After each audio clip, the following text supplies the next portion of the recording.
सन्नाटे को चीरती हुई बर्फीली हवाएं चल रही थी। शहर के बड़े घर में रूबी हीटर के सामने बैठी पिज्जा का लुत्फ उठा रही थी और फोन पर अपनी सहेली से हंसकर बातें कर रही थी। हाँ पिंकी, अरे पूछ मत, बाहर तो बर्फ गिर रही है, लेकिन मेरे रूम में तो शिमला वाली गर्मी है। मैं तो मजे से पिज्जा खा रही हूँ। तभी दरवाजे पर उसकी बूढ़ी सास सावित्री कांपते हुए खड़ी थी। उसने गिड़गिड़ाते हुए कहा, बहू, ओ बहू। रूबी ने गुस्से में फोन काटा और झल्लाकर बोले, क्या है बुढ़िया, चैन से खाने भी नहीं देगी क्या? सावित्री ने हाथ जोड़कर कहा, बेटी, बाहर बहुत ठंड है, मेरी हड्डियों में दर्द हो रहा है। अलमारी से वो पुराना वाला कंबल दे दे, वरना मैं रात नहीं काट पाऊंगी। ये सुनकर रूबी जोर से हंसी और मजाक उड़ाते हुए बोली, कंबल? अरे माँ जी, वो तो मैंने अपने टॉमी कुत्ते के नीचे बिछा दिया है, उसे ठंड लग रही थी। सावित्री हैरान रह गई, क्या, कुत्ते को कंबल और अपनी बूढ़ी सास को नहीं? रूबी का पारा चढ़ गया। वो चिल्लाई, ज्यादा जुबान मत चला। अगर ठंड लग रही है तो जा बाहर कचरे के ढेर में लेट जा, वहां गर्मी मिलेगी, निकल यहाँ से। और उसने सावित्री को धक्का देकर दरवाजा धाड़ से बंद कर दिया। सावित्री सड़क किनारे बर्फ पर बैठी रो रही थी।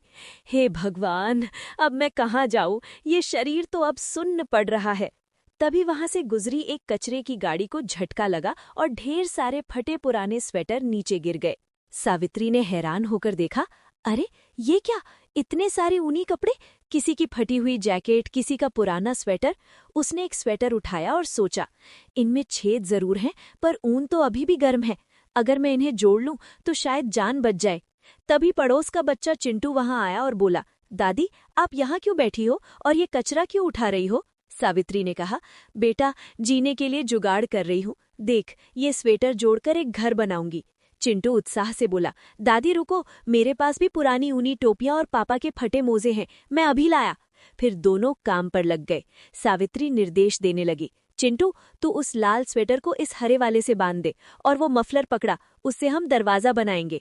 देखते ही देखते उन्होंने उन बेकार स्वेटरों से एक विशाल 5 मंजिला घर खड़ा कर दिया। चिंटू ताली बजाते हुए बोला, वाह दादी, ये तो परियों का महल लग रहा है, एकदम सॉफ्ट सॉफ्ट। और वो सब उस गर्म घर के अंदर चले गए। रात हुई और भयंकर तूफान आया। रूबी के घर की लाइट चली गई और हीटर बंद हो गया। रूबी कांपने लगी, उफ, ये लाइट क्यों चली गई? इन्वर्टर भी काम नहीं कर रहा। देखते ही देखते उसकी सीमेंट की दीवारें बर्फ जैसी ठंडी हो गई। रूबी रजाई में घुसकर बोली, मम्मी, मेरे हाथ जम रहे हैं, अगर यहाँ रही तो कुल्फी बन जाऊंगी। तभी उसकी नजर खिड़की के बाहर गई। हैं, वो सामने क्या है? वो रंग बिरंगा घर, और वहां से रोशनी आ रही है, वहां जरूर गर्मी होगी। रूबी जान बचाने के लिए दौड़कर सावित्री के ऊनी घर के पास गई और दरवाजा पीटने लगी। माँ जी, ओ माँ जी, दरवाजा खोलो।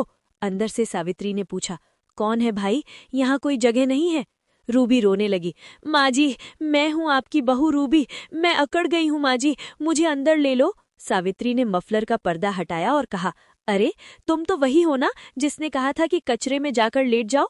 देखो, आज मैं उसी कचरे के महल में बैठी हूँ। रूबी शर्म से पानी पानी हो गई।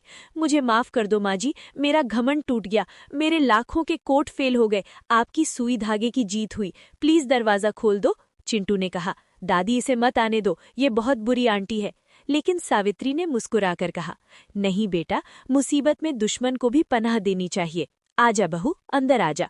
रूबी ने जैसे ही अंदर कदम रखा, उसने राहत की सांस ली। आह, कितनी गर्मी है यहाँ, ऐसा लग रहा है हीटर के अंदर बैठी हूँ। थैंक यू माँ जी। उस रात रूबी समझ गई कि बड़ों की दुआएं और पुरानी चीजें कभी बेकार नहीं होती।